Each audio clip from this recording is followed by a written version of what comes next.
Hello everyone, अगर आपने market की लास्ट 6 मंथ्स की रैली को देख के एकदम से चार्ज अप होकर ये सोचा है कि मैं अब इन्वेस्ट करूंगा, तो स्मॉल कैप को एक बार बख्श देना, because they have already given a run up of 60% in the last 6 months. And हो सके तो आप इससे दूर ही रहना, बिकॉज अब ओवर वैल्यूड मार्केट में जो कि स्मॉल कैप का है, इसमें आप इन्वेस्टमेंट करोगे तो हो सकता है there are chances that you might end up losing your wealth in the short term. So right now, what should be your investing strategy for 2024? Keeping the elections in mind, interest rate in mind, repo rates, कौन से sectors undervalued हैं? Where should you invest? Stocks and mutual funds में कौन से specific stocks that you should look for? And how much rally can you expect till the elections of 2024? So this is a great time for you to enter into the stock market if you are going to invest in the large cap. मतलब Nifty 50 firms. So all of these things we are going to discuss in this video. So let's go. So if you'll click on the link in the description, जो कि मेरा verified PNL है from Zerodha that I am showing you guys, and also my all time mutual funds का portfolio जो अभी current CAGR पे है, you will C last 6 months के मेरे पोर्टफोलियो में, that is from April 1st, my portfolio has given around 30 to 35% returns, and this basically shows कि कितना ज्यादा मार्केट स्मॉल कैप रैली किया है as compared to large cap. Large cap has also rallied. Let me show you on the screen. You'll see BSE small cap has given a return of 36%. ये तो index है, around 40% return generate किया है small cap ने. And now as compared to small cap, large cap ने 12% returns दिया है in the last 6 months. So this tells you कि जितना मार्केट रैली किया उसमें लार्ज कैप इतने ज्यादा भी नहीं बढ़े हैं, and there is a time for revival. And markets have almost touch 20,000 before.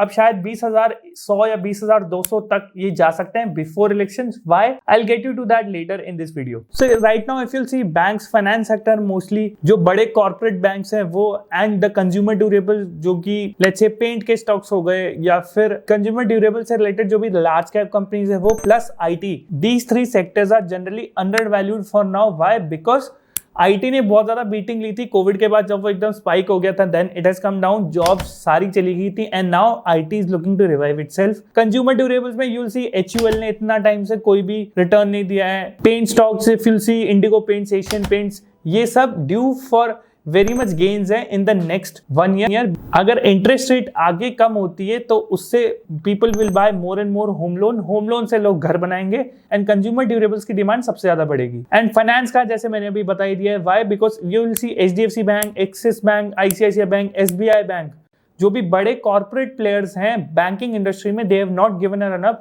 Due to because RBI interest rate बढ़ाता ही जा रहा था, एंड अब एक स्टैंड स्टिल पे आ गया है इंटरेस्ट रेट इंडिया में, repo rate. This is the repo rate that I am talking about. So आने वाले समय में elections are next year, and the government is also likely to push the stock market. The only tool जो बचता है stock market को ऊपर से पुश करने के लिए, दैट इज इंटरेस्ट रेट. तो अगर आप इंटरेस्ट रेट कम करते जाओगे तो लोगों की लेंडिंग पावर बढ़ेगी, मतलब लोग ज्यादा से ज्यादा लोन लेंगे. अगर वो लोन लेंगे तो सिंपल इससे बैंक को ही फायदा है, एंड होम लोन में सबसे ज्यादा फायदा है. एंड होम लोन अगर ज्यादा से ज्यादा लोग लेते हैं तो अगेन कंस्ट्रक्शन से कंज्यूमर ड्यूरेबल्स में भी फायदा होता है. Let me talk about the reason why I feel that banks are undervalued. If you'll see, bank एक हेवीली रेगुलेटेड इंडस्ट्री है फ्रॉम RBI, मतलब बात बात पे रेगुलेशन लगते रहते हैं. इतने ज्यादा NPAs भी नहीं है, नॉन परफॉर्मिंग एसेट्स, मतलब जो भी नुकसान होना था, जो भी लोन से रिलेटेड डिफॉल्ट होने थे वो हो गए.